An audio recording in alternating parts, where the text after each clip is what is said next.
네, 그럼 지금부터 젊은 과학자와의 만남, 오늘 순서를 갖도록 하겠습니다. 오늘 이 시간 정말 여러분께 가장 진솔하고 가장 가까운 이야기가 나누어지지 않을까 싶은데요.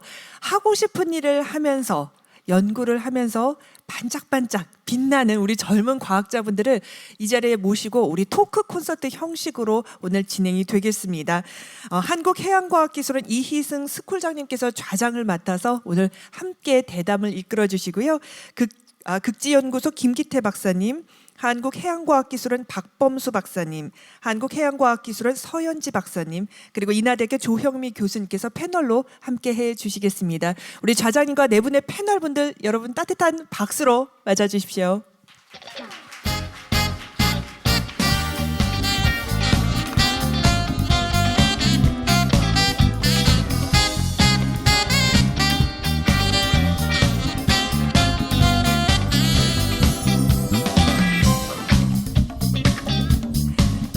네, 이렇게 네 분의 패널분들을 모셨는데 벌써 젊고 여러분 좀 뭔가 트렌디한 느낌이 나지 않으세요?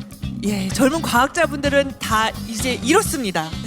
오늘 우리 좌장께 마이크를 넘기고요. 약 90분간 지금부터 함께 하도록 하겠습니다. 여러분 다시 한번 박수 부탁드립니다. 예, 안녕하세요. 한국해양과학기술원 스쿨장 이희승입니다. 젊은 과학자분들 계시고요. 저는 젊은 과학자 아닙니다. 갑자기 이렇게 막 큰 벽이 느껴지는 것 같아요. 젊은 과학자분들 모시고 이 차세대 해양과학자 토크 콘서트 시작하겠습니다. 먼저 온라인 오프라인으로 참석해 주신 학생분들께 감사드리고 또 오전에 그 좋은 발표해 주신 세 분 교수님들께도 감사드립니다. 끝날 때쯤 되면 이제 이분들 여기 계신 젊은 과학자분들께도 감사를 드려야 되겠죠. 이 시작하기 전에 이렇게 스쿨장 이런 얘기 제 소개 간단히 할게요. 왜냐하면 원래 차세대 해양과학자 프로그램이 보통 2박 3일 정도 길게 하면 저희가 하는 스쿨에 대한 얘기 이런 얘기들도 해야 되는데 그 시간이 없어요. 짧게 말씀드리겠습니다. 해양과학기술원 안에 그 대학원 과정이 있어요. 그 대학원 과정을 이끌어가는 그 조직이 스쿨이라고 하는 건데 혹시 여러분들 중에서 나중에 한국해양과학기술원에서 공부를 하고 싶다 그러시면 인터넷을 찾아서 저희한테 연결하시거나 아니면 국제협력부로 연결해 주시면 저희들이 그 길을 알려드리겠습니다. 그리고 오늘 그 토크 콘서트에 각 분야에 최근에 그 해양학 쪽으로 이렇게 자리 잡으신 분들 모셨는데 마스크 껴서 아쉽긴 하지만 다들 멋쟁이시고 연구도 열심히 하시고 참 부러운 분들이에요. 제가 이 토크 콘서트의 시작을 맡으면서 제가 어렸을 때, 젊었을 때 여러분들 나이에 겪었던 경험 하나를 말씀드릴게요.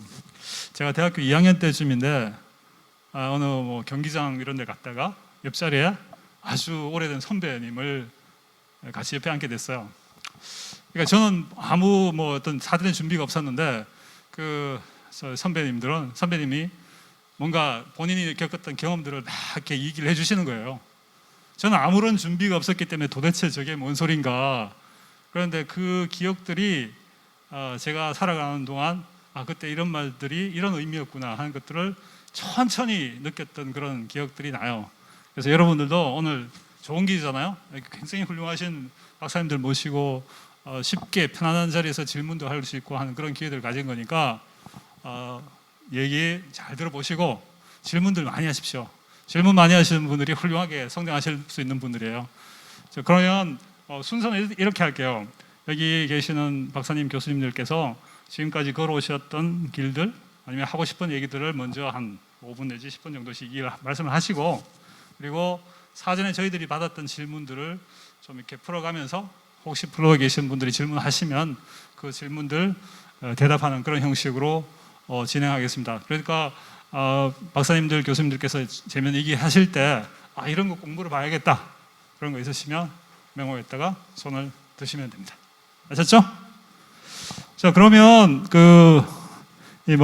빛이 보입니다만 저기 가나다 순으로 우리 늘 하듯이 가나다 순으로 극지연구소에신 김기태 박사님부터 이 자리에서 학생들에게 들려주고 싶은 얘기들을 진행하는 걸로 시작하겠습니다. 네, 앉아서 해도 되는 거죠, 네. 네, 안녕하세요. 극지연구소에서 근무하는 김기태라고 합니다. 차세대 해양 과학자 워크숍인데 왜 극지연구소에서 왔냐? 이게 일단은 이 지금 워크숍을 주최로 하는 게 해양과학기술원인데요. 기술원 부설로 극지연구소가 있고 해양선박 플랜트 연구소가 2개가 있습니다. 그래서 이제 체계적으로 보면 저희는 이제 해양과학기술원 산하에 있는 부설 기관이라고 생각하시면 되고요. 극지연구소에 대해서 알고 계시는 분도 계시겠지만은 잘 모르시는 분도 계실 텐데, 극지연구소는 극지연구를 합니다. 극지연구를 하고요. 지구에 있는 우리나라와 관련된 그 극지 인프라들을 관리를 하는데, 극지 인프라라고 하면은 저희가 이제 북극에 다산과학 기지가 있고요. 그거는 이제 노르웨이형에 있는 스발바드 군도에 있는데 그 다산과학 기지가 있고, 남극에는 두 개의 과학 기지가 있어요. 1988년도에 건립된 그 세종과학 기지가 첫 번째 남극 기지고 두 번째 장고과학 기지입니다. 그래서 북극에 하나, 남극에 2개의 우리나라 연구소가 있고요. 총 3개의 연구소가 있고, 그 다음에 이제 여러분 세빙선, 그러니까 얼음을 깨는 배인데요. 아라운호가 2010년에 취항해하고 지금까지 한 10년 정도 걸쳐하고 계속 이제 연구에 이제 투입되었고 연구를 하고 있는데, 세빙선 아라운호까지 크게 우리가 극지 인프라라고 하면 3개의 남북극 기지하고 이제 하나의 세빙 연구선을 저희가 관리한다고 생각하면 되고요. 극지 연구소에서는 다양한 연구를 합니다. 근데 핵심적인 연구라고 하면은 이제 기후 변화와 관련된 연구를 많이 하고 있습니다. 왜냐하면은 아까 전에 그 김태호 교수님께서도 말씀을 하셨지만은 인위적으로 배출된 이산화탄소의 농도가 증가함으로써 기후 변화가 야기가 되고, 그 중에 하나가 뭐 지구 온난화도 이제 야기가 되는데, 모든 지역이 지구 온난화에 민감하게 반응하겠지만은 가장 추운 지역인 극지방이 더 민감하게 반응을 합니다. 그래서 우리는 거기서 일어나는 변화들을 이제 하고 이제 관측을 하고, 이제 우리가 앞으로 어떤 대안을 가지고 그거에 대해서 이제 준비해야 되겠느냐, 이런 것들을 많이 주로 연구를 하고 있습니다. 극지연구소에서는. 그래서 연구 분야는 다양합니다. 뭐 해양에서 하는 거 다 있어요. 그러니까 해양 과학자들도 있고요. 그 다음에 생명 과학자들도 있습니다. 그리고 대기 과학자들도 있고요. 공학자들도 있습니다. 왜냐하면 극지에서 연구를 하려고 하면은 굉장히 환경이 안 좋아요. 굉장히 춥기도 하고 굉장히 건조하기도 하고, 그런 환경에서 일단 장비 같은 것들이 문제가 생기면은 그걸 또 해결하기 위한 공학적인 접근을 하려면은 또 이제 그 공학자들도 있어야 되기 때문에 굉장히 복합적인 학문의 전공자들이 다 극지연구소에 들어와 있습니다. 근데 그 중에 가장 많은 것들은 이게 기본적으로 해양과학기술원에서 분화되어 있기 때문에 해양과학자들이 제일 많아요. 제일 많고, 근데 이제 저 같은 경우에는 해양과학자는 아닙니다. 여기 보니까 해양환경과학과 이런 데 있는데, 저는 학부는 이제 환경공학과를 나왔고 이제 대학원도 환경공학과를 나왔습니다. 공학과를 나왔는데 환경공학과에서 저는 이제 공학을 전공한 게 아니고 과학을 전공했어요. 자연과학을 전공을 했는데, 뭐 이런 연구를 하는 사람은 잘 없을 거예요. 저는 일단 여러분 극지를 얘기하면은 뭐가 가장 먼저 떠오르십니까? 극지하면은 뭐가 떠오를까요? 남극, 북극, 펭수, 그러니까 펭귄 떠오르죠. 남극엔 펭귄이에요. 북극에는 북극곰입니다. 근데 걔들은 생물들이죠. 근데 저는 뭐 생물 재밌긴 한데, 저는 이제 무생물에 좀 관심이 좀 많은데, 남극하고 북극하고 남극, 북극을 이야기하면은 가장 많이 떠오르는 게 뭘까요? 가장 많은 게 뭘까요? 네, 얼음이죠. 얼음입니다. 저는 얼음을 연구하고 있습니다.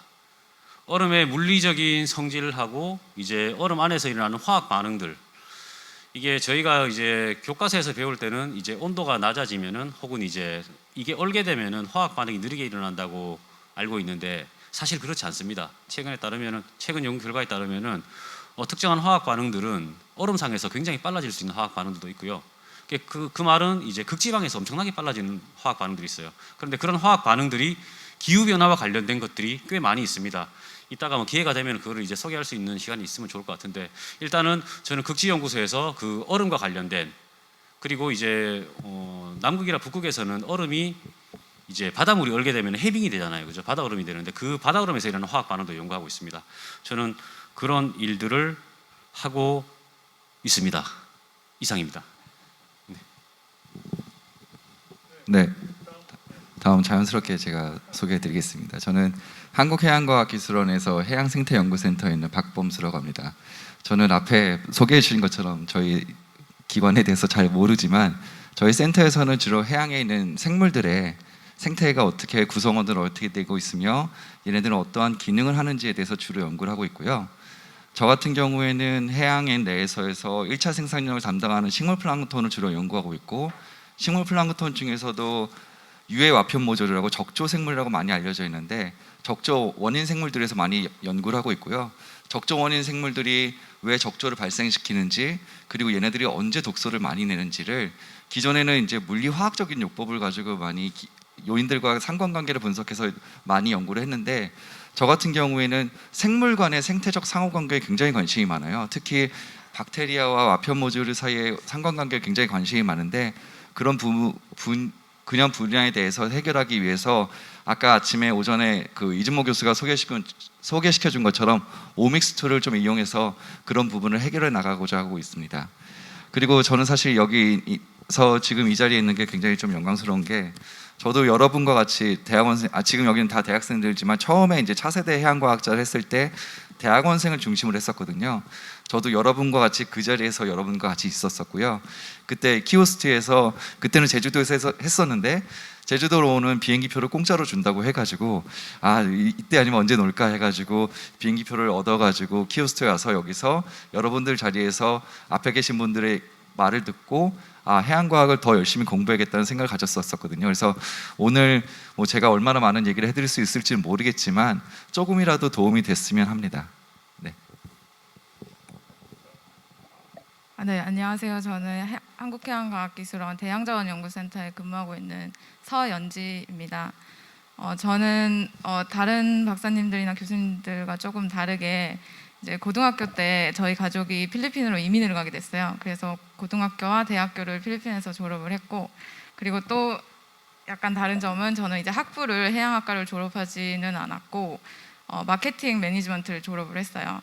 그래서 그걸 졸업을 하고 이제 무역회사에서 일을 좀 하다가 제가 정말 좋아하는 일이 무엇인지에 대해서 굉장히 고민을 하는 이제 1, 2년 정도의 시간이 있었는데, 그때 제가 진로를 변경을 하게 되었고, 그래서 해양학을 공부하고 싶어서 이제 한국으로 와서 대학원을 알아보고 이제 한양대에서 석사 과정을 했고, 그러고는 이제 다시 키오스트로 들어와서 그때 석사후 연수연구원으로 키오스트를 들어와서 이제 2년 동안 연구를 하다가 박사 과정을 진학하고 싶어서 이제 미국에 있는 신시내티 대학교에 가서 박사 과정을 진학을 하고 2년 전에 키오스트로 다시 와서 이제 박사후 연수연구원을 하다가 이제 3월부터 선임연구원으로 임명이 돼서 지금 대양자원연구센터에서 일을 하고 있고요.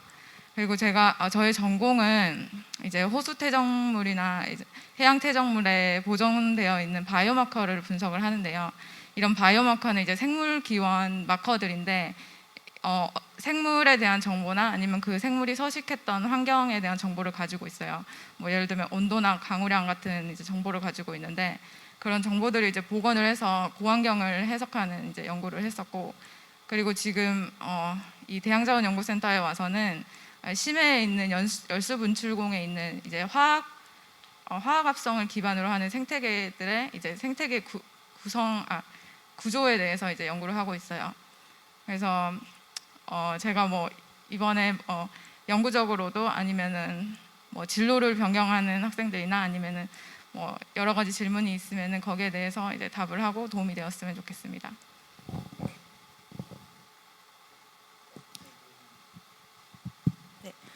안녕하세요. 저는 지금 인하대학교 해양과학과에서 이제 올해 3월에 사실 임용이 돼가지고 첫 해부터 코로나 때문에 저희 과 학생들도 이렇게 앉아서 얘기를 못 해봤거든요. 그래서 지금 여기 와서 학생들하고 얘기할 수 있게 돼서 약간 긴장도 되고 설레기도 하고 되게 반갑고 좋은데, 저는 앞에 이제 서현지 박사님보다는 좀 되게 단조로웠던 것 같아요. 얘기를 들으면서 제가 걸어온 길을 생각해 보니까 저는 서울대 저도 해양학과라기보다는 이제 지구환경과학부라는 이제 학부로 입학을 해가지고 처음에 되게 다양한 수업들을 다 들을 수 있었어요. 그 지구환경 전반에 대해서. 그래서 해양학뿐 아니라 뭐 대기 쪽에도 관심을 좀 가져서 대기과학적 수업도 들었다가 지질학 수업도 들어보고 했는데, 이제 결국 제 여러 가지를 경험하다 보니까 가장 적성이 잘 맞고 이제 제가 공부하기가 재밌었던 항목이 이제 해양학이어서 이제 대학원으로 진로를 이제 선택을 하게 됐고요. 그래서 이제 석사 박사를 마치고 이제 2년 반 정도 박사후 연구원으로 연구 활동을 하다가 올해 어떻게 이렇게 좋은 기회로 대학에 오게 됐는데 제가 하고 있는 연구는 앞에서 이제 김태욱 교수님께서 발표하신 것처럼 뭐 대기 중의 오염물질이 해양에 미치는 영향 이런 것도 있고, 또 우리가 육상물질이 해양으로 이제 유입돼서 해양 환경에 영향을 미치는 어떤 그런 경로로 되게 전형적으로 생각해 볼 수 있는 게 강물이잖아요. 강물이 이제 많이 해양으로 유입이 되니까. 근데 이제 그것들과 더불어서 저는 조금 이제 지하수, 연안에서 유출된 지하수로 인한 어떤 육상 물질의 유입이 해양 환경에 어떤 영향을 미쳤는지 이런 것들 주로 이제 학위 과정이나 이런 동안 연구를 많이 했고 지금도 하고 있고요. 그리고 또 약간 더 먼 바다로 이제 조금 이걸 넓혀가서 대륙붕 해역에서의 어떤 영양염류라던가 유기물질 이런 것들의 순환을 연구를 하고 있습니다. 그래서 여러분들 지금 이제 이런 프로그램 있는 거 잘 아시고 참석 이렇게 하신 거 보니까 저 학부 때보다 훨씬 더 열정적이신 것 같고, 나중에 여기 앉아 있는 저희들보다 더 촉망받는 연구원, 뭐 이렇게 미래 해양학도로서 성장하실 수 있는 약간 그런 어떤 전제성이 보이시는 것 같아서 너무 뿌듯하고 만나 뵙게 돼서 너무 반갑습니다. 오늘 제가 어떻게 뭐 도움 드릴 수 있는 말들을 많이 해드릴지는 모르겠지만 최대한 여러분들이 뭐 진로나 이런 거 선택하실 때 경험을 빗대서 많은 도움이 돼 드리고 싶어요. 네, 반갑습니다. 네, 네 분 우리 박사님 교수님께 박수 한번 드릴까요? 굉장히 열심히 하시는 앞으로 해양학을 이끌어 가실 분들이시거든요. 혹시 뭐 이 대목에서 질문 있으시면 질문 먼저 받아볼까요? 너무 긴장하지 마세요. 너무 긴장하지 마시고 아주 편한 질문, 아주 어려운 질문 그런 거 하시면 안 돼요. 쉬운 질문을 하시면 되는데 이 학생들이 먼저 긴장하는 것 같아요. 자, 그러면 제가 사실 이 행사를 진행하기 전에 여기에 오신 분들한테 사전에 질문 받았잖아요. 그 질문 여러 가지 질문들 중에서 몇 가지를 좀 추려서 이렇게 정리를 해둔 게 있습니다. 이 질문 제가 대신 진행을 할 테니까 혹시라도 중간중간에 궁금하신 점, 특히 어떤 박사님, 어떤 교수님께 질문하고 싶다 하시면 손 드세요. 그러시면 제가 준비된 상품권도 드려요. 네, 그렇게 합시다. 먼저 첫 번째 질문이 굉장히 많은 학생들이 공통적으로 질문을 했던 건데 이걸 요약한 게 첫 번째 질문이에요. 해양과학에 관심을 가지게 된 사연이 어떤 것이 있습니까? 뭐 학부생 때 특별한 계기가 있었는지라고 하는 질문들, 이런 질문들을 여기 계신 분들이 굉장히 많이 주셨어요. 그죠? 기억나시나요? 네, 혹시 이 질문에 대해서 답을 주실 분 계신가요? 학부생 때 어떤 특별한 계기가 있어서 해양학을 공부해야 되겠다라고 하는 그런 교수님께서 답을 주시네요. 네. 네.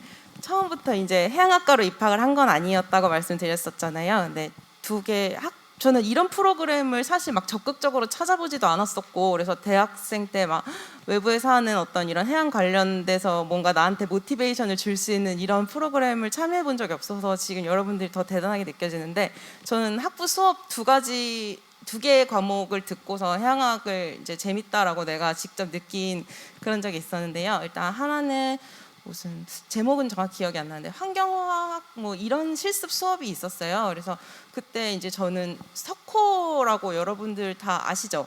그 이제 속초 영랑호에 처음으로 필드 수업을 갔는데 저는 그런 데가 있는지도 몰랐고, 그래서 이제 막 조디악 같은 걸 타고 물을 떠가지고 와가지고 실험실에서 실험을 하는데 진짜 약간 뭔가 실험실 와서 가운 입고 그냥 뭐 이렇게 실험하는 것 자체가 대단한 건 아니었지만 되게 막 내가 대단하게 느껴지는 그런 게 있는 거예요. 그래서 뭔가 내가 처음으로 이런 수업을 통해서 이런 지형도 있구나, 이런 데를 공부해 보니까 또 이런 의미가 있구나, 이런 걸 느꼈는데, 사실 그 다음 해에 졸업학기 때 들었던 선상실습이라는 수업이 굉장히 저한테 이제 이쪽 진로를 선택하는데 큰 영향을 줬던 게, 그때 실제로 이제 전 학부생이었지만 타 대학교 이제 대학원생 연구하시는 분들이 실제 그때 무슨 탐양호를 타고 동해를 이제 일주일 동안 정말 이제 관측을 나갔다 온 그러한 연구선을 제가 이제 탈 수 있는 기회가 돼서 옆에서 이제 직간접적으로 많이 이제 어떤 연구를 하시는지도 직접 보고 옆에서 도와드리고 하면서 그 되게 막 새벽에 뭐 이렇게 밤 해가 졌다고 자고 아침이 됐다고 일어나서 일하고 이런 사이클이 전혀 아닌 걸 처음 알고 막 새벽에도 계속 일을 하고 계신데 그게 옆에 있으면서 되게 힘들지가 않고 너무 멋있게 보이는 거예요. 그리고 그때 또 기회가 좋았던 게 독도에 들어가서 이제 거기 계신 분들한테 뭐 수박 5월인가 그랬어요.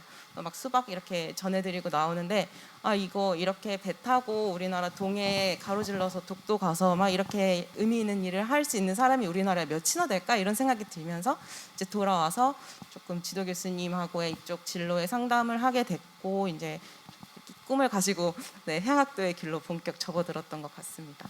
네, 저는 그랬어요. 요 사이에 막간을 이용해서 깨알 같은 광고 하나 드리면 사실 저희 해양과학위원회에서도 학부생 대상으로 승선 실습 체험 프로그램을 운영하고 있습니다. 여기 매춘 군은 지난번에 갔다 오셨죠, 그죠? 근데 원래 아쉽게도 이 코로나 때문에 모든 그 승선이 취소가 됐어요. 혹시라도 관심 있으시면 눈 부릅뜨고 보세요. 내년쯤이면 좀 다시 열릴지도 모르거든요. 그때 많은 학생들 지원하셔서 1박 2일 저희들은 1박 2일 짧게 하는데 밤에 이렇게 크루즈하는 그런 것들 체험하실 수 있으니까 여러분 아니더라도 친구들 후배들한테 꼭 알려주십시오. 저희들도 운영하고 있습니다. 자, 두 번째 질문으로 넘어가겠습니다. 혹시 다른 질문 있으면 중간중간에 손 드시면 됩니다. 자, 두 번째 질문입니다. 해양학자를 꿈꾸는 대학생들에게 권유하고 싶은 활동이나 프로그램 있으면 추천해 주세요. 그러니까 학부생들이 어떤 활동을 하면 여러분들 어떤 활동을 하면 해양학자가 되는데 도움이 될까라고 하는 그런 굉장히 구체적인 질문인데 혹시 여기에 뭐 박사님 뭐 답 주실 만한 분 있으세요? 예, 이게 굉장히 어려운 질문인 것 같아요. 사실 뭐 저도 해양학을 지금 하고 있지만 뭐 수영을 잘한다든지 뭐 스킨스쿠버를 잘한다든지 하는 거 아니거든요. 혹시 예. 서현지 박사님. 예. 네.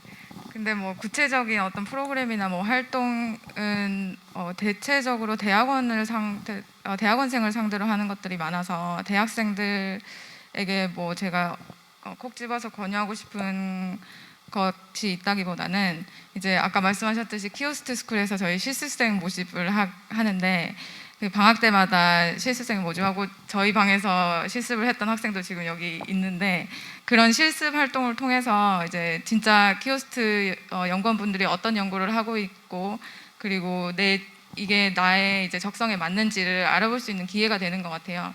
그 뭐 연구원이 아니더라도 이제 학과에 계시는 교수님들한테 찾아가서 뭐 이 방에서 어떤 연구를 하고 싶은데 기회가 있을까요? 했을 때 안 좋아하시는 교수님들은 없다고 생각하거든요.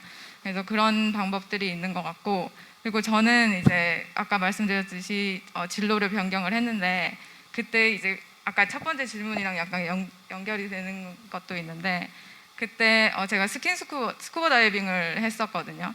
스쿠버 다이빙을 하고 이제 필리핀에서 오랫동안 생활을 하면서 이제 바다에 굉장히 바다 뭐 해양 스포츠 뭐 이런 거에 많이 관심을 가지고 있었는데 그때 이제 바다에서 해양학자들을 만나는 기회가 있었어요. 그래서 스페인에서 온 해양학자들과 그리고 미국에서 온 해양학자들을 만나는 기회가 있었는데 그때 굉장히 멋있어 보이고 저 일을 해보고 싶다는 생각이 들었었거든요. 그래서 그냥 단순히 이제 취미 활동을 하다가 그리고 그 전에도 이제 진로를 변경하고 싶었고 어떤 분야의 전문가가 되고 싶었던 뭐 그런 것도 있었고 그리고 기후 변화에 이제 관심이 있었기 때문에 이제 그때 이제 해양학자들을 보면서 이런 일을 하면은 재밌게 할 수 있겠다는 생각이 들어서 이제 진로를 변경할 수 있었는데 그런 식으로 뭐 학교에서 뭐 할 수 있는 활동 아니면 연구기관에서 할 수 있는 활동 아니면 뭐 취미 생활을 하더라도 여러 가지 활동을 하다 보면은 좋은 기회들이 있을 거라고 생각합니다. 네, 좋은 말씀 드렸습니다. 네, 말씀드립니다. 예. 사실 뭐 저는 거창한 건 아닌데 저도 옆에 계신 분들 뭐 해양과 출신 분들도 있지만 비해양과 출신들 저도 이제 해양과 출신은 아니거든요. 저도 생명과학과 출신인데 해양학이라는 거를 제가 이제 공부를 하면서 느낀 거는 다른 분야랑 다르게 해양학 분야는 협력이 굉장히 중요하더라고요. 나 혼자서 해양학 전체를 이해할 수가 없더라고요. 그래서 물리하시는 분, 화학하시는 분, 생물하시는 분이 모여서 함께 해야 해양학이라는 부분이 완성이 되는데 그래서 여러분들이 저는 추천하고 싶은 건 사실은 주변에 있는 지금 옆에 있는 동기들이랑 굉장히 많은 만남을 가지고 친분을 쌓는 게 굉장히 중요하다고 생각을 하거든요.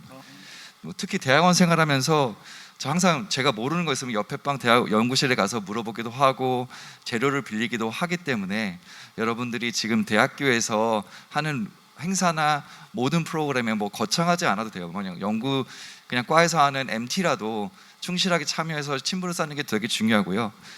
그리고 가능하면 해양학 분야가 뭐 알다시피 전 세계가 연결돼 있잖아요. 그러니까 우리나라만 할 수 있는 분야도 아니기 때문에 혹시 가능하다면 학교에서 외국에 나가는 교환학생 프로그램이 있다면 꼭 나가서 조금 외국에 있는 사람들이 꼭 영어를 배우기 위해서라기보다는 외국 사람들의 생각이라든가 가치관을 좀 배우면은 좀 나중에 해양학 할 때 굉장히 저는 도움이 많이 된다고 생각을 하거든요. 그래서 뭐 좋은 프로그램 이런 지금 차세대 과학자 프로그램도 굉장히 좋지만 자잘하게 여러분들이 좀 지금 옆에 있는 동료들 그리고 동기들과 함께 할 수 있게 협력 관계를 가질 수 있게 좀 많은 친목 모임을 가지는 게 가장 중요할 것 같습니다. 저는. 네, 굉장히 중요한 말씀입니다. 또 한 가지 깨알 같은 광고를 하면 해양과학위원회에서 저희들 대학원생 선발하고 뭐 이렇게 할 때 특히 저는 학점 좋고 영어 성적 좋은 학생 물론 좋지만 그보다도 방학 동안 어떤 다른 활동들, 대외 활동, 어떤 다른 액티비티 같은 것들이 있는 학생들을 훨씬 더 선호합니다. 그러니까 학점하고 영어 성적만 집중하지 마시고 이런 워크숍도 참석하시고 다른 대외 활동도 하시고 실험실에도 한번 들어가서 부딪혀 보시고 하시면 본인의 진로뿐만 아니라 앞으로 다른 길을 찾아갈 때도 굉장히 많은 도움이 될 거라고 생각합니다. 계속 제 광고만 하네요. 자, 세 번째 질문. 이것 또한 여러 학생들이 그 질문했던 것들을 제가 이렇게 모았던 건데요. 대학원에 진학해서 박사 학위를 받고 과학자의 길을 가는 것이 쉬운 결정은 아니었을 거라 생각하는데 사실 맞습니다. 굉장히 어려운 결정입니다. 그 동력은 무엇이었습니까? 이거 쉽지 않은 질문인데요. 어떤 분께서 대답을 예. 또 서현지 박사님. 아니 저는 이제 질문에 대한 대답을 다 생각해봐야 되는데 조금씩 생각을 해요. 아니요, 편하시게 말씀하시면 됩니다. 근데 이게 뭐 무슨 일이든지 하다 보면은 힘들 때가 있고 이제 이게 좋아서 시작했는데 이게 내가 지금 잘하고 있는 선택인지 싶을 때가 있고 그렇잖아요. 그래서 저도 이제 학위를 시작을 하면서 뭐 즐거울 때도 있고 힘들 때도 있고 막 그랬었는데 그냥 저를 믿어주시는 분들이 저는 원동력이었던 것 같아요. 이걸 제가 이 질문을 받고 생각을 해봤거든요. 힘들 때 어떻게 버텼냐 이걸 생각을 해보니까 일단 저를 믿고 저에게 장학금을 주신 지도 교수님도 계시고 그리고 제가 좀 늦은 나이에 진로를 변경하고 한국 가서 대학원 생활을 하겠다고 했는데 그걸 믿어주신 부모님도 계셨고 그리고 뭐 제가 반대했던 친구들이나 뭐 동료들도 있었지만 그래도 제가 이 분야로 한다고 했을 때 믿어줬던 사람들이 있었기 때문에 그런 것들 이제 뭐 기대에 저버리지 않고 싶었던 것 같아요. 그래서 그걸로 이제 열심히 했던 것 같습니다. 네, 굉장히 중요해요. 교수님. 네. 말씀드리면서 생각난 게 저 같은 경우에는 이 당연히 쉽지만은 않죠. 공부하다 보면 슬럼프도 오고 되게 내가 생각했던 대로 연구가 쭉쭉 이어나가지도 않고 중간중간 되게 막 엎어지는 경우도 많은데 저는 이제 그럴 때마다 어쨌든 산을 하나씩 넘으면서 오히려 그런 희열을 느꼈던 것 같아요. 근데 이제 논문 쓰는 것도 이제 대학원생한테 굉장히 중요한 일인데 그거 이제 한 편 내는 게 정말 쉽지가 않거든요. 근데 이제 어떻게 해서 그 힘든 시기를 이렇게 열심히 해가지고 이제 그게 딱 나왔을 때 그 성과물을 봤을 때 그 성취감에 또 한 번 힘을 얻어서 갔던 경우가 있었고 또 하나는 이제 학회 같은 데 가서 내가 연구한 걸 이제 발표를 하잖아요. 근데 나는 여기서 막 실험실에서 좀 내가 생각했던 대로 의미가 있는 결과가 나온지 잘 모르겠어 이러고 가가지고 막상 발표를 하지만 되게 긴장하고 이렇게 걱정을 하면서 발표를 하지만 의외로 사람들이 내 연구에 관심을 가져주고 막 이런저런 질문과 코멘트를 해줬을 때 그런 데서 또 이제 뭐 국내 학회든 국제 학회든 또 외국에 나가면 또 분위기가 되게 다르더라고요. 더 막 조금 우리들은 약간 좀 뭐랄까 샤이한 측면에 속한다고 하면 그들은 오히려 되게 활발하고 자기 연구가 막 엄청 막 중요하다는 거를 막 되게 사람들은 적극적으로 어필을 해요. 막 그런 걸 보면서 또 뭔가 좀 배워오는 그런 아까 뭐 이제 말씀하셨듯이 그쪽 사람들의 어떤 그런 애티튜드라던가 막 이런 것들을 또 배워오면서 내가 하는 연구가 맞아 이런 의미가 있었어 하면서 또 이제 한국에 돌아오면 또 열심히 해서 나 또 가서 발표해야지 약간 이런 생각을 하면서 계속 저는 이제 그 힘을 받아왔던 것 같아요. 네, 굉장히 중요한 말씀이십니다. 샤이하시면 안 돼요. 아주 사소한 것, 내가 이런 거 질문하면 이런 것도 몰라라고 생각하지 않을까, 그런 분 아무도 안 계세요. 그러니까 질문하세요. 혹시 지금도 질문 생각난 거 없어요? 편한 질문하셔도 됩니다. 예, 조금 더 아직도 긴장하시는 것 같은데 조금 더 진행해 볼게요. 생각해 보시고. 자, 이것도 굉장히 중요한 질문입니다. 앞에서도 여러 박사님, 교수님 말씀하셨지만 해양은 워낙 분야가 다양하고 서로 유기적인 관계를 이루고 있다고 생각합니다. 맞는 얘기죠. 그렇다면 관련 연구원이 되기 위해서 현재 전공 이외에 다른 분야에 대해서도 폭넓은 지식을 갖춰야 하는지, 이게 궁금합니다. 자, 어떨까요? 예, 지금 당장 학부생에서 폭넓은 지혜를 갖추는 게 좋다고 생각하십니까? 예. 굉장히 중요하다고 생각을 합니다. 왜냐하면은 여러분들이 대학원에 들어오는 순간 하나만 보게 되거든요. 예를 들어서 저 같은 경우는 식물플랑크톤이었으면은 대학원 와서 식물플랑크톤 이외의 생물에 대해서 많이 공부해 보는 경험이 없어요. 그런데 제가 예를 들어서 아까 말씀드린 상호관계를 연구하고 싶다고 그랬잖아요. 제가 그런 거를 가지게 된 건 학부생 때 여러 생물에 대한 생물군에 대한 경험을 가지게 되면서 다른 생물간의 상호관계에 관심을 가지게 된 거거든요. 근데 이게 왜 중요하냐면 여러분의 유니크한 점을 가지려면은 이러한 다양한 분야를 여러분들이 좋아하는 거랑 결합시켜 가지고 하는 게 굉장히 중요해요. 예를 들어서 여러분들이 어떤 연구실에 들어가서 그 교수님 밑에서 연구를 했어요. 그러면 그 연구를 하면 교수님이랑 같이 연구를 하게 되잖아요. 그럼 내가 졸업했을 때 내가 더 잘하냐? 지도교수가 더 잘하냐? 당연히 지도교수가 더 잘하거든요. 근데 여러분들이 거기서 잡을 가지려면 지도교수님과는 조금 더 다른 결을 가져야 되는데, 그런 부분에서 다른 결을 가질 수 있는 거, 다른 유니크함을 가질 수 있는 거는 제가 볼 때는 여러분들이 학부생 때 경험할 수 있는 다양한 연구 분야라고 저는 생각을 하거든요. 그러면 이제 학생들이 생각하는 거, 그런 연구 분야, 다른 연구 분야만 공부하면 되느냐라고 많이 보는데 전 또 그렇진 않아요. 이거를 연결할 수 있는 연결고리를 배우는 게 가장 중요하다고 생각을 해요. 왜냐하면 학생들이 이거 중요합니까? 그럼 이거 공부해요. 뭐 AI 중요합니까? 그럼 AI 공부해요. 그것만 공부해요. 중요한 거는 사실은 AI를 하는 사람이 생물을 할 수 없고 생물을 하는 사람이 AI가 힘들기 때문에 이 두 부분을 합치는 게 굉장히 소중한 건데, 그거를 붙이는 걸 생각한 게 아니라 나는 붙이려면 AI를 정말 많이 알아야지 라고 생각하는데, 그렇지 않아요.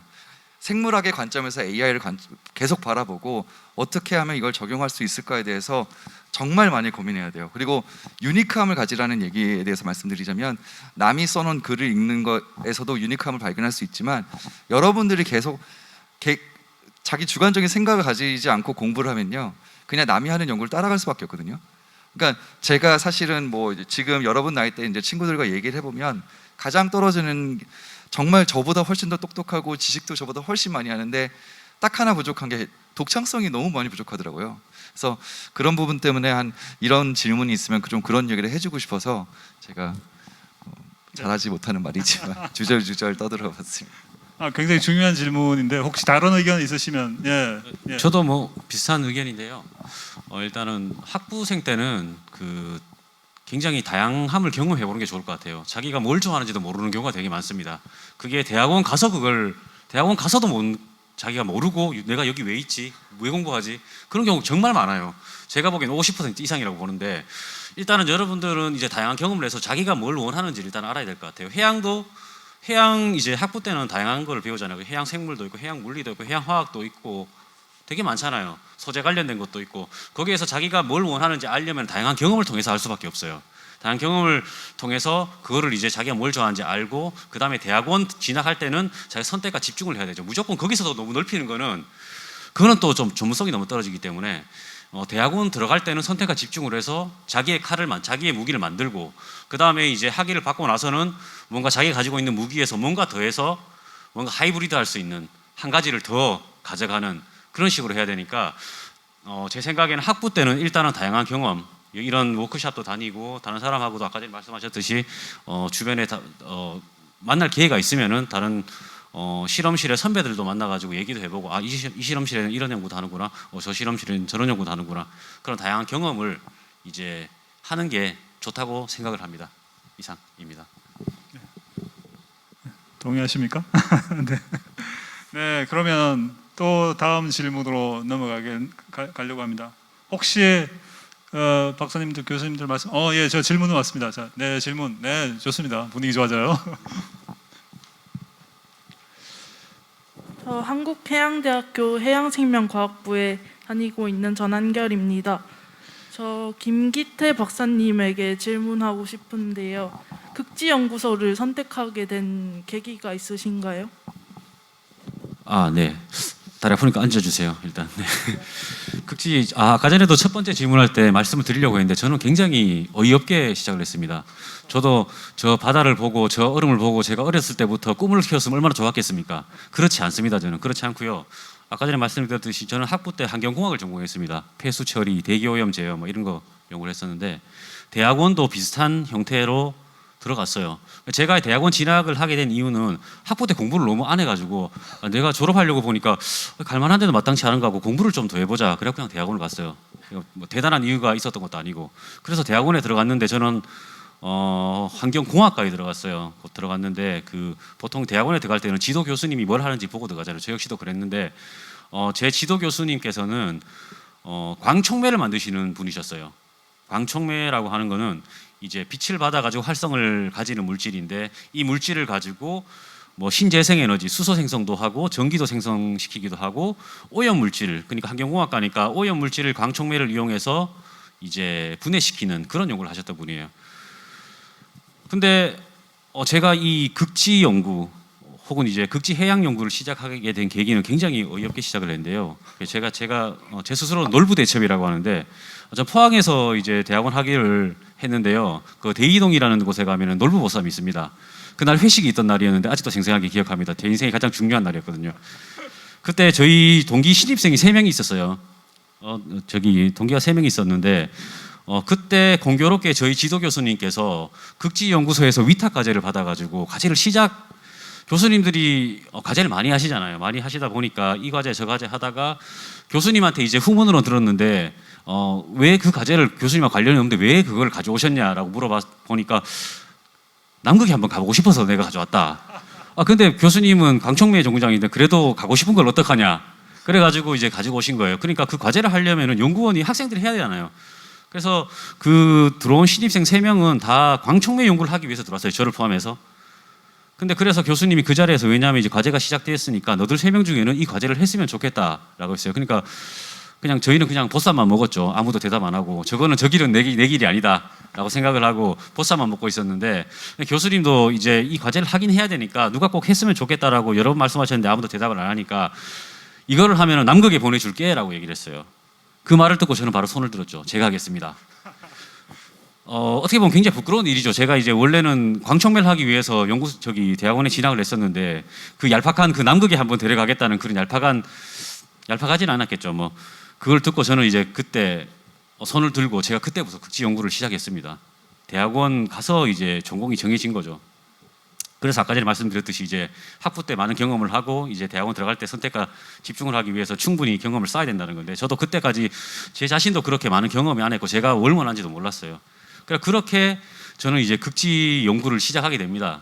그래서 극지 연구를 시작하다 여러 가지 어려움이 되게 많았죠. 제가 뭐 환경공학 출신이라서 해양도 모르고 극지도 모르고 그랬는데 아까 전에 그 여러 가지 힘든 것들을 이제 어떻게 견뎌왔냐라는 질문들도 있었는데 저는 이제 제가 선택했으니까 제가 결정한 거는 이제 책임질 나이도 되었고 그리고 무엇보다 또 좋았던 거는 동기들이 많이 주위에서 응원을 많이 해줬던 거 그게 제가 거기 견딜 수 있었던 원동력이 됐고 질문이 뭐였죠?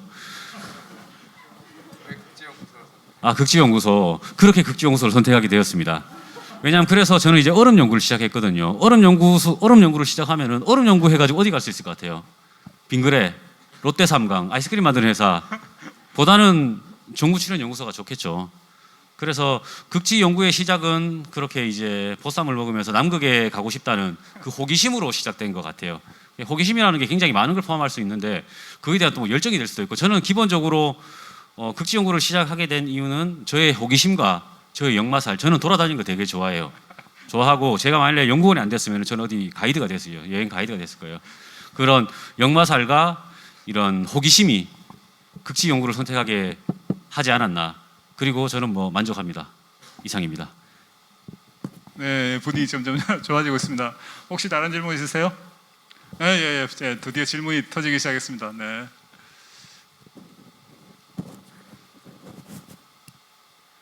저는 한국해양대학교 해양생명과학부 실문정이라고 합니다. 사실 많은 학생들이 연구원을 꿈꾸고 또 진학을 하고 싶어 하지만 어떤 경제적인 이유 때문에 취업으로 선택을 많이 한다고 생각을 하거든요. 근데 박사님들하고 교수님들은 어떻게 그런 어떤 경제적인 문제를 해결해서 박사 과정까지 하셨는지 그런 게 좀 궁금합니다. 예, 사실 제가 아까 프로에 올라오기 전에 우리 박사님들 교수님들하고 말씀 나누면서 왜 이런 질문이 안 들어올까? 왜 어려운 질문들만 할까? 굉장히 중요한 얘기거든요. 박사까지 하는데 옆에서 부모님한테 이렇게 손 벌릴 수 없잖아요. 이거 대답해 주실 분이 굉장히 많으신 것 같은데 누가 대답하시겠어요? 교수님께서. 예. 말씀을 드리겠습니다.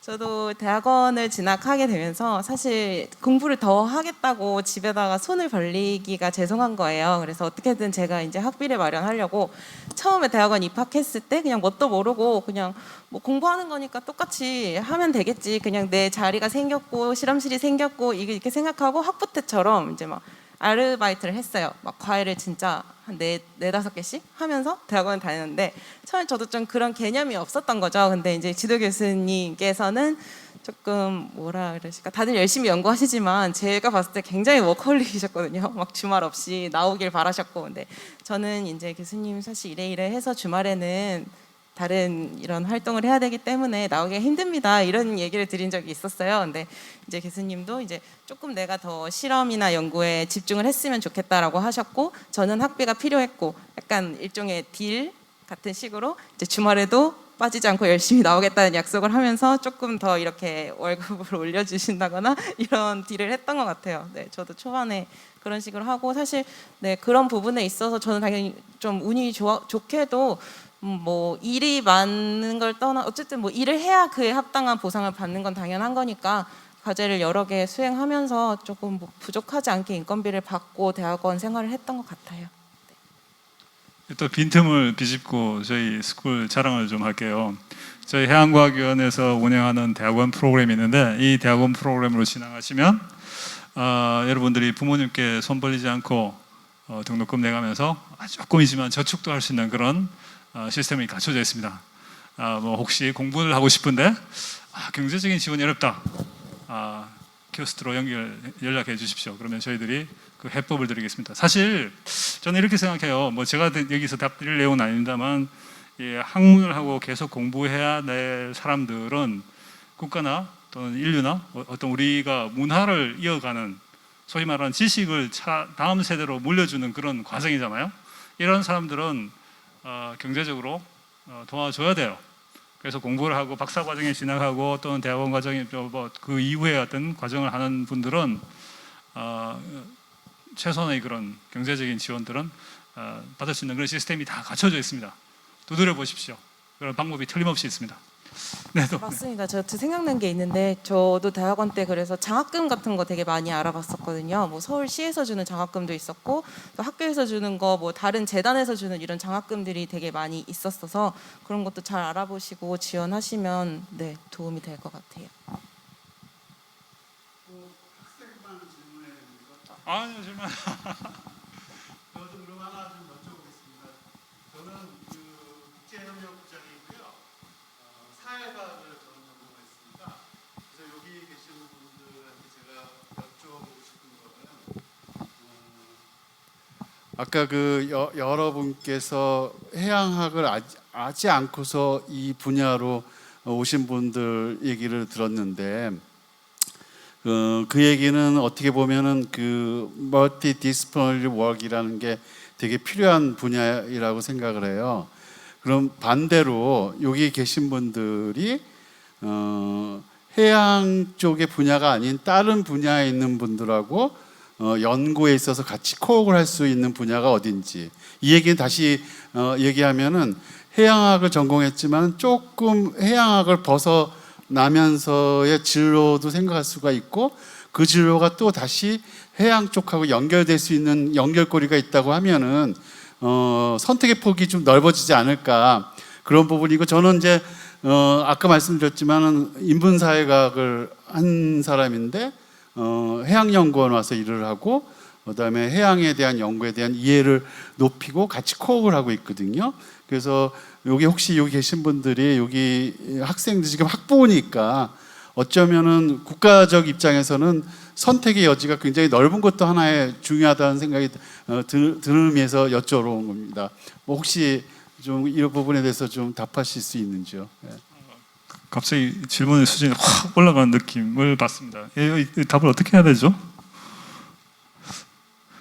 사실 지난해 차세대 해양과학자 프로그램의 그 패널이나 참여하신 분들의 구성은 지금하고 좀 다르게 순전히 해양학을 전공하시면서 다른 분야로 이렇게 나가서 일을 하시는 분들을 좀 모셔서 패널을 꾸몄었어요. 오늘은 이번은 조금 다르죠, 그죠? 해양학 하신 분도 학부 때부터 해양을 하신 분도 계시지만 다른 분야에서 해양학으로 접근하신 분들을 중심으로 좀 이렇게 구성한 면이 있습니다. 없지 않습니다. 그래서 이게 좀 이렇게 사실 어떤 학문이라고 하는 게 왔다 갔다 또 이 학문에서 저 학문으로 옮겨가면서 자기의 어떤 공부하는 영역을 넓히는 것이 중요하다고 생각하는데, 갑자기 질문이 수준이 확 올라가서 혹시 이 답을 어떻게 해야 될까요? 좀 고민해보고 난 다음에 좀 답을 늦게 드려도 될까요?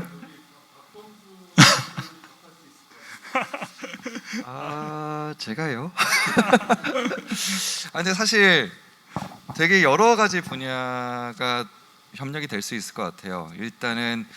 일단 기본적으로 제가 하는 분야, 생물학 분야 같은 경우에는 아무래도 해양 생물학 같은 경우에는 기존의 지금 생물학 분야에서 쓰고 있는 툴에 완전히 100% 적용이 된 게 아니거든요.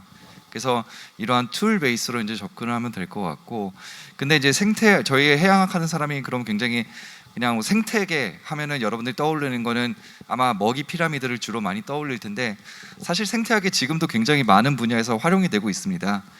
예를 들어서 뭐 물건을 움직이는 로봇이라든가 보면 형태가 보면 동물의 형태를 닮았고요. 비행기를 보면은 새 형태에서 이제 그게 처음으로 파생이 된 거고, 사실 우리 해양뿐만 아니라 여러 생태학 분야에서 공학이라든가 생물학 분야, 화학 분야에 사용되는 게 되게 많기 때문에 사실 다른 분야와의 연결고리는 굉장히 강하다고 할 수 있고요. 그거는 뭐 딱히 지금 어떤 분야랑 가장 뭐 연관이 있나요라고 대답하기보다는 굉장히 가능성이 되게 많다라고 저는 생각을 하고 있습니다. 네네네. 갑자기 네. 네. 이제 정부에서 이제 과학기술 분야 뭐 R&D 예산 뭐 이런 우선순위를 결정을 할 때 이제 과학기술 정책의 영향을 많이 받아요. 그리고 이 정책은 뭐 지금 현안 문제라던가 아니면은 뭐 유엔에서 발표하는, 아까도 교수님께서 발표해 주신 내용에서 나왔는데, 그런 그 SDG라고 하죠. 지속가능 개발 목표 뭐 이런 목표들을 설정을 하고, 또 그 중에서도 해양과학 쪽에서 뭐 10개년 목표 뭐 이런 거를 이제 발표를 하는데, 그런 목표들과 이제 국내에 있는 현안 문제들이 이제 저희 해양과학 기술 동향에도 많은 영향을 주고 있거든요.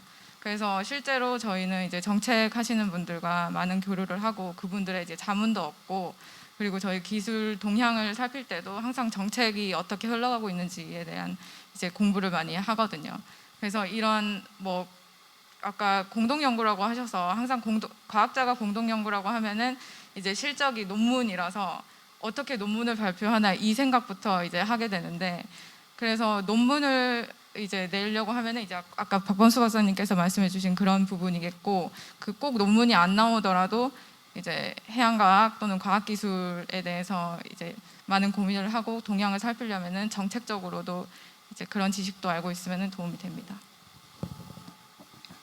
교수님, 그 여러 가지 논의들이 있는데요. 그 제가 생각하는 거, 제가 젊은 과학자 아닌데 제가 자꾸 말씀을 드렸는데, 학문을 분류를 할 때 대상을 가지고 분류를 하느냐 아니면 수단을 가지고 분류하느냐의 관점의 차이도 없지 않다 싶어요. 그러니까 대상을 해양으로 하는 해양과학이 있는 반면에 해양과학을 어떤 수단으로 접근할 건가, 물리라고 하는 수단 또는 뭐 화학적인 분석 툴 또 뭐 생물을 들여다보는 방식. 그러니까 이게 대상을 중심으로 할 건가 아니면 수단을 중심으로 할 건가에 따른 분류가 이 어떤 그런 아까 질문하신 우리 부장님의 어떤 그런 뜻이 답을 드릴 수 있을 것 같은데 결국은 아까 저희 김기태 교수 박사님께서 말씀하셨듯이 자기만의 무기를 갖는다라고 하는 거는 어떤 수단을 갖는 거죠, 그죠? 자기가 어떻게 분석할 수 있는 능력, 뭐 화학적인 분석도 좋고 물리적인 분석도 좋고 생물학적인 방식도 좋고 어떤 하나의 방식을 통해서 자기의 어떤 기술을 가지고 이거를 해양에 접목하면 해양 과학자가 될 수 있는 게 아닌가, 뭐 이런 답을 드리면서 다음 질문으로 넘어가겠습니다. 예, 제가 정확한 답을 못 드려서 저도 좀 자, 다음 질문으로 연구를 하면서 해외 연구자들과 어떻게 교류하는지 굉장히 중요한 얘기죠. 특히 다양한 국적의 연구원들과 함께 공동 연구를 할 때 어떻게 수행하는지 궁금합니다. 그러니까 당연히 영어 성적도, 영어 실력도 어느 정도 갖춰야겠죠. 자, 영어 실력, 이게 참 어렵습니다. 이거 어떻게 하나요? 그 공동 연구 많이 하시는 저 극지연구소 많이 하시죠? 네, 저희 연구소는 이제 뭐 극지 연구를 하다 보니까 극지가 이제 그 뭐 각 나라마다 있는 게 아니잖아요. 그러니까 그리고 아까 전에 말씀드렸듯이 극지 연구의 가장 주된 목표는 이제 기후 변화와 관련 것들이 많기 때문에 국제 공동 연구가 되게 많습니다. 그래서 저희도 평균적으로 뭐 한 3번씩 해외 출장을 3번씩 정도 가고, 그러니까 그 필드 워크 말고 그 남극 북극 가는 거 빼고 그 정도 가고, 이제 뭐 1년에 한 번, 아니 많이 가시는 분은 남북극 다 가면 1년에 2번씩 이렇게 극지방도 가고 그런데요. 그럼 그냥 쉽게 생각하실 수 있을 것 같아요. 일단 그 사람들 어떻게 교류하냐? 온라인, 오프라인 두 가지 나누면은 일단 주로 급하지 않은 일들은 이메일로 주고받으면 돼요. 이메일로 주고받고 급할 때는 전화하기도 하고 뭐 스카이프 같은 것도 하고 최근에는 뭐 줌 같은 걸로도 화상회의를 많이 하고요. 근데 이제 그거는 이제 코로나 사태가 벌어지고 나서 많이 그쪽이 많이 이제 집중이 됐고 지금도 이제 이것도 일환인데, 그 전에는 해외 학회에서 되게 많이 만났어요. 왜냐하면 해양 학회 세계적으로 유명한 학회들이 많거든요.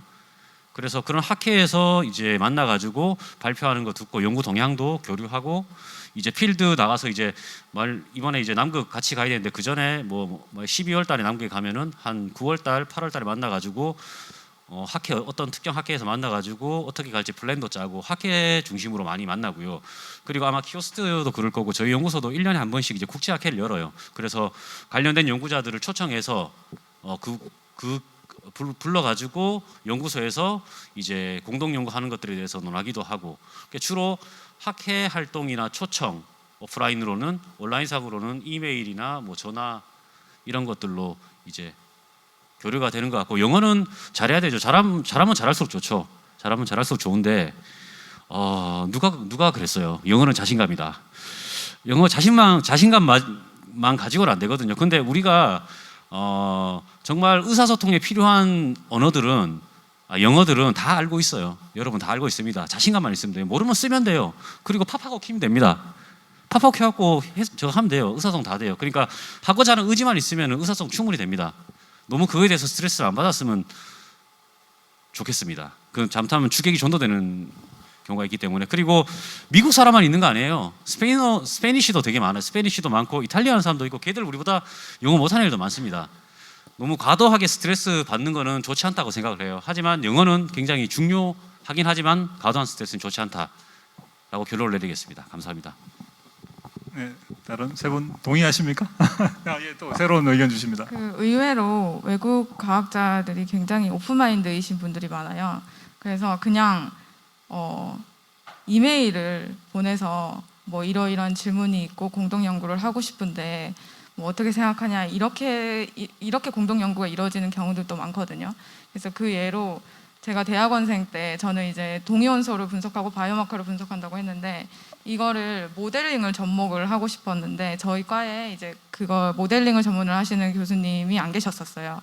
그리고 계셨는데 너무 물리 쪽이시고 해서 이런 아이소톱 모델링을 하시는 분이 유타 대학에 있으셔서 그분한테 이제 처음에는 교수님을 통해서 연락을 드리고 싶었는데 교수님께서 그냥 직접 하라고 하시는 거예요. 그래서 그냥 무작정 이메일을 썼어요. 근데 당연히 이메일을 약간 좀 프로페셔널하게 써야 되긴 하겠죠.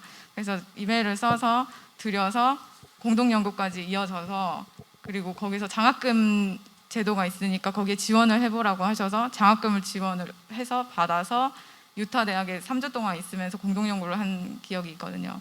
그런 식으로 좀 그냥 스스로 그냥 발벗고 나서서 이메일을 보내거나 아니면 학회에 갔을 때 만났을 때 인사를 하고 뭐 공동 연구를 하고 싶다 또는 관심이 있다 이렇게만 해도 굉장히 좋게 이어지는 경우가 많은 것 같습니다.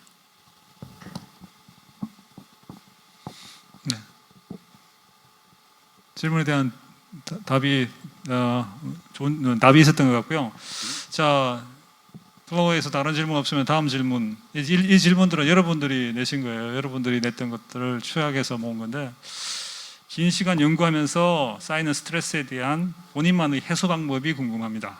네, 예. 중간중간에 이런 언급들이 있었던 것 같은데 혹시 여기에 대해서 추가로 말씀해 주실 분? 아까 예, 힘드셨던 그런 생각들 많이 하셨는데 없나요? 네, 저는 주로 걷습니다. 이렇게 많이. 혹시 다른 방법 없으신가요? 제가 네네네. 간단하게 말씀을 드리면은 저의 사례를 말씀을 드리면은 연구가 안 돼서 자기 자신한테 화나는 경우가 있고요. 나는 할 만큼 했는데 저 사람은 나한테 왜 이럴까? 어떤 특정한 사람한테 화나는 경우가 되게 많았어요. 대학원 생활하면서 많았을 때는 지금 생각해 보면 안 좋았던 이제 스트레스 해소법은 술을 마시는 거. 그리고 두 번째는 그 사람에 대한 거를 다른 사람한테 험담하는 것. 그때는 그 스트레스가 금방 풀리는 것 같아요. 근데 두 개 다 첫 번째는 건강에 너무 안 좋고요. 두 번째는 그게 가족들이 아니면은 그게 자기 자신을 결과적으로는 폄하하는 걸로 돌아오게 돼 있어요. 그건 별로 좋은 방법이 아니고 그 외에 뭐 다른 방법도 있었는데 운동하는 거 되게 괜찮을 것 같고요. 아까 전에 박사님께서도 이제 걷는 거 되게 좋고요. 운동하는 거랑 주로 실험실 활동을 할 때는 실험실에서 실험을 하고 앉아서 논문 보고 하는 거니까 주로 이제 정적인 것들이 되게 많았어요. 물론 이제 현장 샘플 가면은 약간 동적으로 움직이는데 그래서 이런 스트레스를 풀 때는 동적으로 움직이는 것들을 하는 것들이 되게 좋은 것 같아요. 운동을 하거나 아니면 뭐 최근에는 뭐 어떤 애들은 뭐 목공 같은 것도 배우고 아까 전에 얘기했듯이 뭐 스쿠버 다이빙 같은 거 하고 좀 건설적인 그런 것들을 이제 몸으로 활동하는 것들을 중심으로 하면은 스트레스가 확실히 좀 많이 풀리는 것 같다는 생각이 듭니다. 이상입니다. 교수님. 네, 저도 김기태 박사님 말씀하신 그 두 가지를 생각을 했는데 사실 저는 사람들이 되게 술 잘 먹게 생겼다 이런 말 많이 하는데 제가 술을 잘 못해요. 그래서 술 마시면서 스트레스를 푸는 거는 저한테는 있을 수 없는 일이었고 좀 운이 좋았게도 대학원 생활할 때 같이 이제 연구하던 그 동료들이랑 되게 호흡이 좋았어요. 되게 마음도 잘 맞고 연구도 되게 주제가 같은 지도 교수님 아래 있었지만 서로 다 다른 주제를 하고 있었어서 서로 막 배울 것도 많았고 이래서 이제 뭐 당연히 스트레스 받고 하면은 저희는 이제 끝나고 저희들끼리 술 좋아하는 친구들은 술을 마시기도 하지만 이제 그런 시간을 자주자주 가지면서 뭐 이런 험담 뭐 특정 인물에 대한 험담을 하기도 했지만 이제 뭐 서로 이제 나중에는 으쌰으쌰 하면서 어떻게 전후에 약간 이런 식으로 서로 이제 북돋아주면서 많이 이겨냈던 것 같고 지금은 또 이제 그 둥지를 떠나서 혼자 이렇게 또 독립해서 나오다 보니까 박사님 말씀하신 것처럼 혼자 걷는 그 산책하면서 이렇게 약간 조금 가라앉히고 새롭게 뭐 계획할 것들도 정리해보고 하는 시간들이 되게 좋더라고요. 그리고 이제 건강관리 측면에서도 아까 김기태 박사님 말씀하신 것처럼 계속 앉아있는 시간이 정말 많아요. 그리고 필드워크를 한번 가서 뭐 움직이기도 하지만 그게 되게 단시간 동안에 많은 노동을 하는 거기 때문에 저도 대학원에 있을 동안 되게 허리가 되게 많이 안 좋아졌어요. 그래가지고 막 이제 운동에 대한 거 전혀 관심 없다가 관심을 추후에 가지게 됐는데 이게 이렇게 막 100m 달리기처럼 빨리 뛰어서 딱 골인하면 끝나는 게 아니라 약간 마라톤처럼 이렇게 보셔야 되는 거가 맞다고 생각하는 게 그래서 체력 관리를 이제 공부도 중요하지만 계속 같이 해주셔야 이게 공부도 할 수 있지. 이렇게 중간에 막 무리하다가 오히려 더 이렇게 몸이 안 좋아져서 오랜 시간 쉬는 친구들도 많이 봤거든요. 그래서 이제 그런 것들 적절히 자기들만의 어떤 해소 방법을 찾으면 좋겠지만 좀 건강하고 건설적인 방법으로 찾아 나가셨으면 좋겠어요.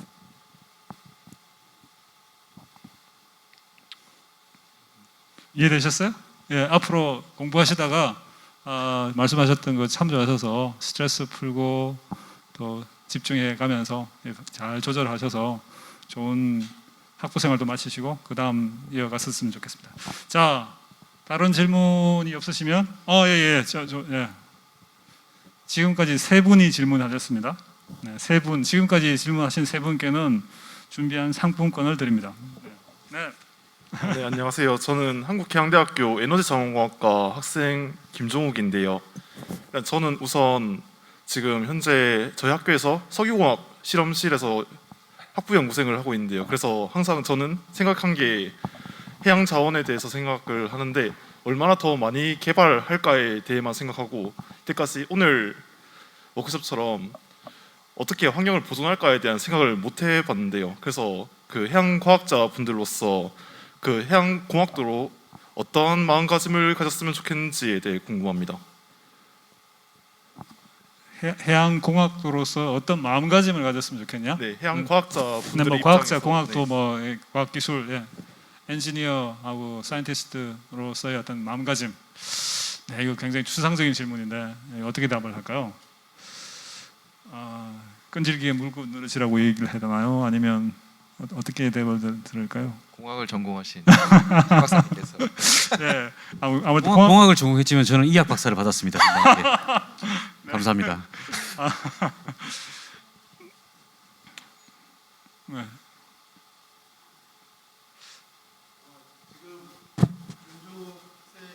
이 아마 물어본 거 제가 이해하는 바로는 본인은 이제 에너지 전공, 그다음에 해양의 자원의 개발의 문제를 공부했는데 오늘 와 보니 SDG라든지 이 지속적인 자원의 이용이라든지 이런 것들은 환경의 문제하고도 관련이 돼 있으니 어떻게 가야 될 것인가에 대한 질문이라고 저는 생각을 해요. 그래서 근데 그 SDG라는 것의 그 서스테이너빌리티라는 개념은 사실은 보존과 개발이라는 것들이 양립할 수가 없다. 우리가 이제 환경의 문제가 대두되면서 지속 가능성을 얘기했는데 거기에 지속 가능성은 개발보다는 보존해야 된다는 게 있었는데 개발도상국 입장에서는 그렇게만 할 수가 없기 때문에 지금의 서스테이너빌리티의 개념은 보존과 개발이 적절하게 밸런스와 하모나이즈 돼가지고 가는 게 맞을 거예요. 그래서 하고 지금 우리가 그 ISA 쪽에서도 사실은 그 심해적 광물 개발이 시작이지만은 지금 이슈는 광물 개발 시 야기될 수 있는 환경의 문제가 지금 이슈가 되고 있죠. 그래서 그게 사실은 그 독립적이지 않고 같은 부분으로 가야 될 게 분명히 맞고, 그 다음에 아마 지금의 에너지 개발이나 자원 개발도 그린 블루라는 의미가 결국은 환경 친화적인 의미로서의 공학적 발전, 과학적 발전, 개발 그런 의미가 있을 거라고 생각을 합니다. 제가 주제 넘게 잠시 답을 했습니다. 네. 다음번에 내년에 혹시 이 자리를 누군가가 만드신다면 젊은 과학자의 만남에 젊은 과학자 플러스 젊은 정책학 하시는 분을 한번 모시는 게 좀 더 다양한 경험과 의사를 드릴 수 있을 것 같다는 생각 드리면서 자, 이 질문 이어가겠습니다. 그 다음 질문으로 많이 주셨던 질문이 해양학 연구자로서 할 수 있었던 특별한 경험이 있으면 알려주세요. 특별한 경험. 네, 특별한 경험이 어떤 게 있을까요?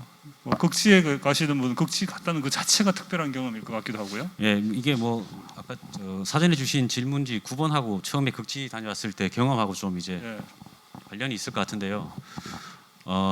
그렇죠. 그 해양 학자, 뭐 극지 해양학자로서 특별한 경험은 이제 극지에 가는 거였죠. 그래서 제가 놀부보쌈에서 손을 들었잖아요. 그런데 처음 갔을 때 그 느낌, 제가 2009년도에 북극 다산과학기지를 처음으로 왔습니다. 북극 다산과학기지 가는데 비행기를 왕복으로 10번을 타야 돼요. 그러니까 우리나라에서 이제 유럽에 있는 허브 공항, 뭐 암스테르담이나 파리로 가야 되고, 거기에서 다시 노르웨이 오슬로로 가야 되고, 그러니까 노르웨이 수도 오슬로에서 다시 이제 노르웨이 그 스칸디나비아 반도 제일 북쪽에 있는 트롬소라는 가문 도시로 가야 되고, 거기에서 다시 스발바드 군도, 다산 기지는 이제 섬이 모여 있는 군도 안에 있어요. 그래서 이제 트롬소에서 다시 롱이어빈이라는 도시로 간 다음에 롱이어빈에서는 한 16인승 되는 경비행기를 타고 한 40분 들어가면은 니알슨이라는 국제 과학 기지촌이 있습니다. 우리나라 게 아니고 그게 노르웨이형이에요. 노르웨이형인데 국제법을 다루는 그 지역인데 거기에 갔을 때 그러니까 비행기 타고 갔을 때 처음에 몰랐어요. 트롬소까지 가고 스칸디나비아 북부까지 갔을 때는 몰랐는데 그 점점 지나니까 이제 색깔이 점점 없어지고 하얀색하고 파란색하고만 자꾸 존재하게 됩니다. 그리고 이제 경비행기 타고 경비행기를 처음 타봤어요. 너무 무서웠어요. 그러니까 18명밖에 안 타는데 옆에 프로펠러 돌고 있고 이게 떨어지지는 않을까 되게 무서웠고요. 그래가지고 저는 아직도 기억나는데 그게 이제 그런 조마조마했던 마음들이 이제 없어지고 딱 내리고 나서 첫 번째 북극의 공기를 딱 마셨을 때 아직도 기억나는데 박하향이 났어요. 제가 뭐 어떻게 된 건지 어떻게 될지 모르겠는데 너무 차가워서 그랬을 수도 있고요. 박하향이 날 정도로 공기가 되게 맑았어요. 그리고 또 특이한 게 극지방에 가면은 다 대학생들이니까 술을 그때는 이제 좀 대학원 때 많이 마셨다고 했잖아요. 근데 많이 마셨는데 거기서 술을 마시면은 술이 굉장히 빨리 깹니다. 굉장히 특이해요. 많이 똑같은 양을 마셔도 아직까지 과학적으로 밝혀진 바는 없는데 이제 뭔가 호흡에 의해서 뭔가 나가는 게 많지 않을까라는 생각을 하고 있는데 일단 그게 이제 처음으로 이제 극지에 갔던 경험이고요. 또 기억에 남는 거는 제가 2013년도에 이제 극지연구소에 입사를 했는데 입사하자마자 한 이틀 있다가 남극으로 바로 출장을 갔어요. 한 2달 정도 크루즈를 탔는데 남극 라센 지역이라고 더 데이 애프터 투마로우라는 영화 보셨는지 모르겠는데 거기 처음 시작할 때 그 빙하 시추하는 그 지역이 라슨 B 지역이에요.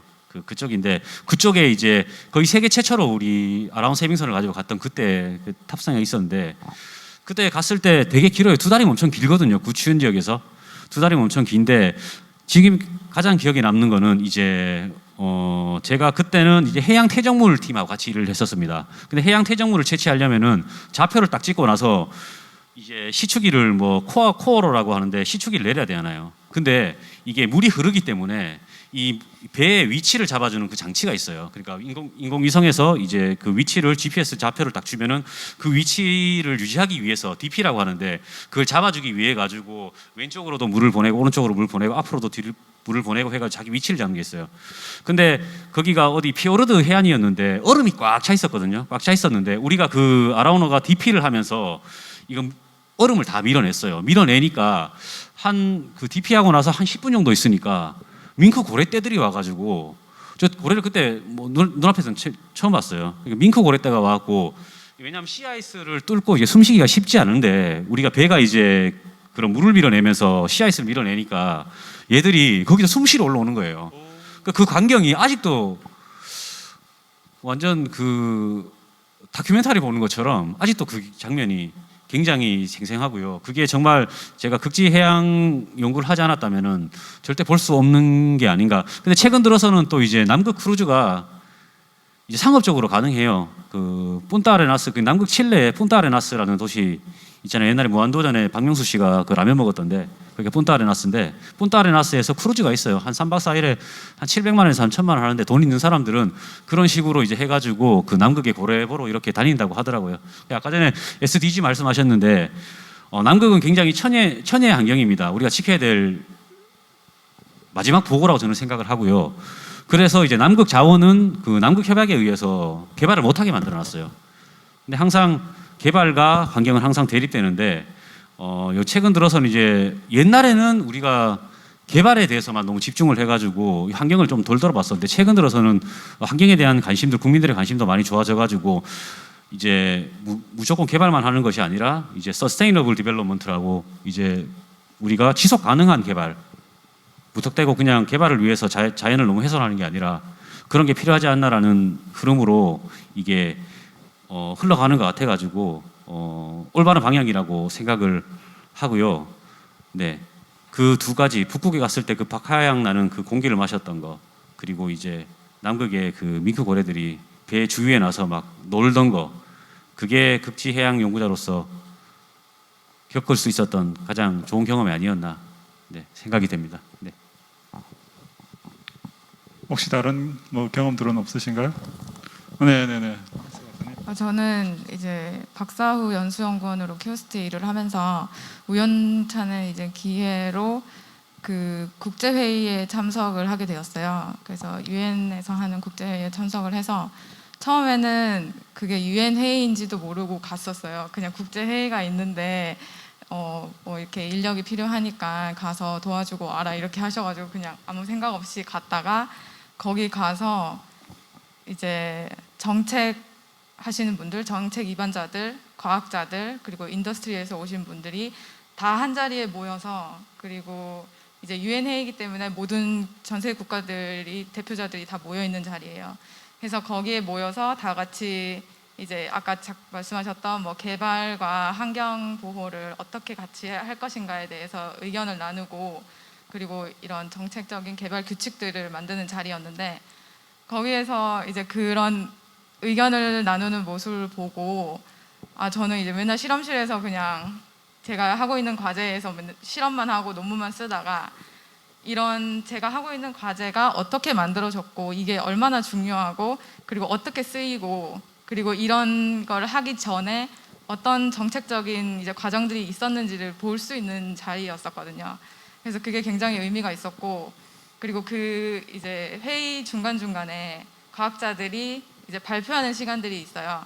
근데 그 발표 내용들이 아직까지 논문으로 출판되지 않은 내용들이 대부분이라서 진짜 지금 그 과학 그 분야의 거장들이 전문가들이 어떤 관심을 두고 그리고 환경과 이제 환경 보존과 그 개발을 함께하기 위해서 어떤 노력들을 하고 있는지를 알 수 있는 그런 발표들이 있었는데, 그런 것들을 보면서 이제 저의 뭐 시야도 넓어지고, 그리고 앞으로 돌아가서 저도 이런 분야로 기여할 수 있는 어떤 연구 방향들을 이제 설정할 수 있는 기회도 되었고, 그게 저는 이제 키오스트 와서 특별한 경험 중에 하나였던 것 같아요.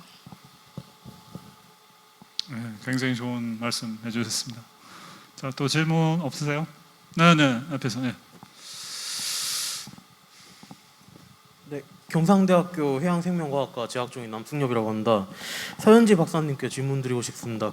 아까 전에 정책 쪽도 공부하면 좋다고 하셨는데, 저도 서현지 박사님처럼 그렇게 그런 활동을 해보고 싶은데, 혹시 정책 쪽 어떤 걸 공부하고 구체적으로 어떤 건지 말씀해 주실 수 있는지 여쭤보고 싶습니다.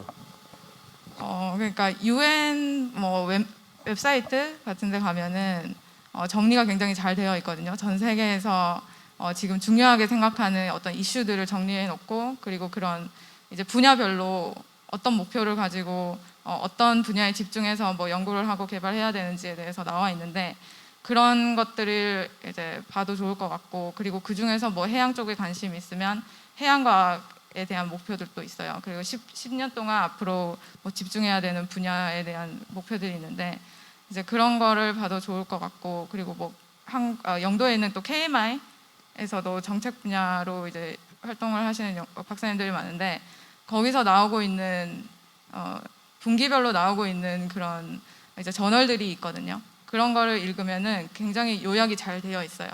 정책적으로, 과학기술적으로 어떤 분야에 지금 포커스가 되고 있는지.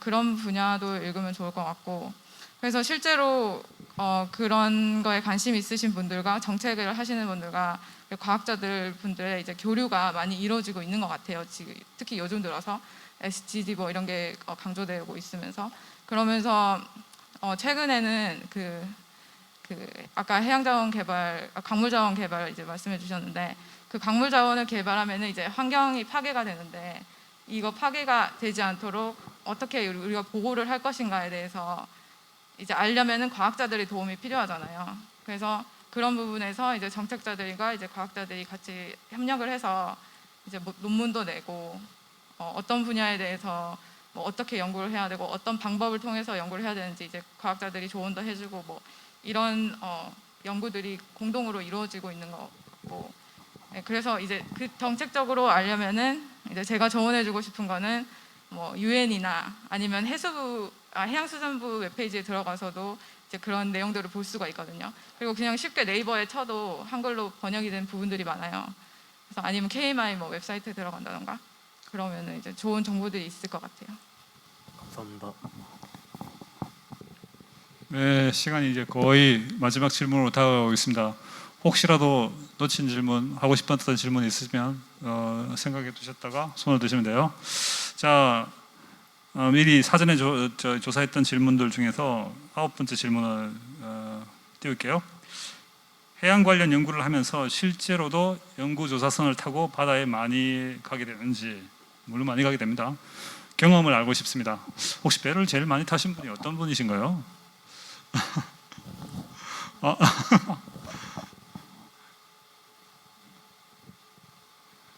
사실 저는 별로 배를 많이 안 탔어요. 예, 교수님. 이 해양학 쪽으로 대학원까지 가서 열심히 공부를 해봐야겠다고 했던 게 학부 그 선상 실습이었다고 했잖아요. 근데 실제로 대학원에 와서 그 이제 제가 갔던 랩에서 하는 연구를 보니까 좀 연한 연구를 하고 있는 거예요. 그러면 이제 가까운 바다는 그런 조사선을 타고 멀리 갈 일이 없다는 말이잖아요. 그래서 처음에 큰 배 타고 와 너무 신난다 이러고 왔는데 진짜 뭐 어촌 계장님께 연락드려서 낚싯배 타고 진짜 연안 그런 배를 정말 많이 탔어요. 뭐 제주도나 저기 전라남도나 이런 데 가가지고 그래서 연구 조사선은 아니지만 어쨌든 저는 그런 낚싯배를 굉장히 많이 탔고 이게 자기가 하고 있는 연구가 뭐 지도 교수님 한테 의존을 하겠지만 어떤 해역이냐 그리고 어떤 이 해양 같은 경우에 굉장히 많은 다 기초 과학들이 녹아 있잖아요. 물리, 뭐 지질, 생물, 화학 등 여러 가지를 하는데 그래서 물리하는 친구들 중에서도 진짜 배를 타고 관측을 나가는데 중점이 있는 친구들이 있는가 하면 실험실에서 컴퓨터로 예측 모델링만 하는 친구들도 있어요. 그럼 내가 해양 관련 연구를 하지만 배를 안 타게 될 수도 있다는 말이죠. 저처럼 뭐 조사선은 아니지만 조그만 낚싯배를 더 많이 타게 될 수도 있는 거고 그래서 그건 이제 본인들이 향후에 어떤 연구를 하게 되느냐에 따라서 달라지겠지만 또 그 후에는 저 또 이제 대학 연구를 같이 하게 되면서 또 다시 조사선 탈 기회가 있어서 최근에 한 두어 번 동중국해 해역이나 이런 데 나가기도 했는데 이거는 뭐 꼭 해양 관련 연구한다고 연구조사선을 탈 기회가 많다, 비례한다라고는 말씀드릴 수는 없지만 다양한 경험을 하게 되실 건 분명합니다. 네, 맞습니다. 제가 대양자원연구센터에 있어서 그 이사부를 탄 경험을 말씀드려야 될 것 같아서 이제 저는 한 번밖에 안 탔는데 2018년도에 이제 처음 와서 이사부를 타는 기회가 있었어요. 그래서 그때 이제 인도양에 있는 열수 분출공에 대해서 조사를 나갔는데 거기에 뭐 이제 원래는 무인잠 수정으로 이제 탐사를 하고 하는데 그때는 무인잠 수정은 없었지만 이제 그랩을 내려서 그랩을 내리는 데만 3시간이 걸리거든요. 이제 내려서 그랩에 설치되어 있는 카메라를 보면서 열수 분출공을 찾아서 그 찾는 과정도 굉장히 오래 걸려요. 찾아서 이제 생물이 많은 지역을 골라서 거기서 이제 그랩으로 떠서 또 올라오는데 3시간이 걸려요. 그렇게 이제 샘플링을 하고 하면 어쩔 때는 24시간 동안 잠 한숨 못 자고 이제 그 뭐 해수를 샘플링하고 그 생물들을 샘플링, 태적물 샘플링하고 뭐 이렇게 하는데 그때 굉장히 뭐 피곤하기도 했지만 근데 굉장히 제가 처음에 해양학을 시작하고 싶었을 때 그 느낌을 다시 받았던 기회였던 것 같아요. 그때 제가 아까 말씀드렸듯이 스페인이랑 뭐 미국에서 오신 해양학자들이 그런 생물들을 연구하는 게 굉장히 멋있어 보였다고 했잖아요. 근데 그게 10년 후에 제가 그거를 이제 하고 있는 느낌이라서 그때 굉장히 좀 뜻깊었던 것 같고 그래서 저희 대양자원연구센터랑 심해전은 매년 이제 크루즈를 나가거든요. 인도양이나 태평양 그리고 뭐 그 인근에도 많이 나가는데 그럴 때 이제 기회가 있으니까 관심 있으신 학생들은 뭐 연락을 주셔서 실습 기회나 아니면은 키오스트 스쿨 통해서 학생으로 이제 지원을 하셔도 되고 그런 기회들이 많이 있습니다. 네, 좋은 말씀 많이 주셨고요. 여러분들이 주셨던 질문을 모아서 한 질문은 이게 마지막이었습니다. 혹시 마지막으로 질문하고 싶은 분 있으면 질문 받고 마무리하겠습니다. 질문 없으세요? 네, 지금 그 SNS 그리고 채팅창을 통해서 질문이 오고 있는데 한 가지가 그러니까 잡 콘서트에 보통 이제 나오는 질문 중에 하나가 이제 학력, 학벌, 지연 이런 거를 좀 많이 이제 마음속으로 궁금해하는 경우가 있습니다. 그래서 뭔가 교수님과의 어떤 여러 가지 연구의 기회나 이런 것들이 혹시나 이제 뭐 좀 몰리는 거는 그런 상황들은 없는지를 좀 많이들 궁금해 하시더라고요. 특히나 졸업을 앞둔 분들은. 그래서 혹시 이런 부분에 있어서 조금은 좀 어려운 부분이긴 한데 우리 학생들이 좀 궁금해 하시는 분들이 계셔서 혹시 답변을 해 주실 분이 계실까요?